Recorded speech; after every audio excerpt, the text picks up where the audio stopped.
Subscribe کریں ہمارے channel کو اور بیل آئیکن کو کلک کریں تاکہ ہماری ہر نئی آنے والی ویڈیو آپ تک بآسانی پہنچ سکے۔ بسم اللہ الرحمن الرحیم۔ السلام علیکم ورحمۃ اللہ وبرکاتہ۔ حضرت عائشہ رضی اللہ تعالیٰ عنہ فرماتی ہیں کہ نبی کریم صلی اللہ علیہ وآلہ وسلم یہ دعا فرمایا کرتے تھے: اے اللہ، مجھے ان لوگوں میں شمار کر لے جو نیک کام کریں تو خوش ہوں اور جب برا کام کریں تو استغفار کریں۔ بحوالہ سنن ابن ماجہ۔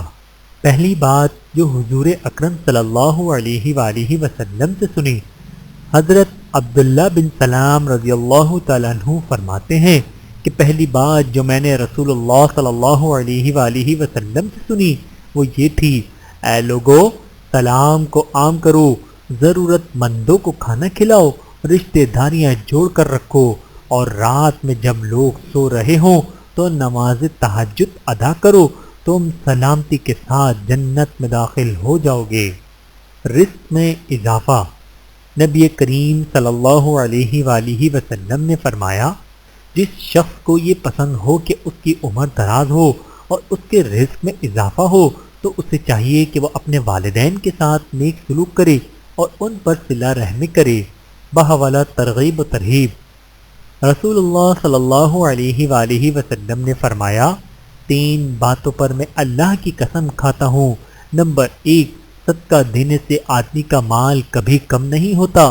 نمبر 2، اپنے اوپر ہونے والے ظلم پر اگر کوئی شخص صبر کر لے تو اللہ تعالیٰ اس کی عزت میں اضافہ فرما دیتا ہے۔ نمبر 3، جو آدمی لوگوں کے سامنے ہاتھ پھیلانے لگے اللہ تعالیٰ اس پر غربت کا دروازہ کھول دیتا ہے۔ بحوالہ جامع ترمذی۔ رشتہ داری نبھاتے رہیں۔ نبی کریم صلی اللہ علیہ وآلہ وسلم نے ارشاد فرمایا: سب سے جلدی جس چیز کا ثواب پہنچتا ہے وہ نیکی کرنا اور رشتہ داری نبھانا ہے، اور سب سے جلدی جن کا عذاب آتا ہے وہ بغاوت اور رشتہ داری توڑنا ہے۔ بحوالہ سنن ابن ماجہ۔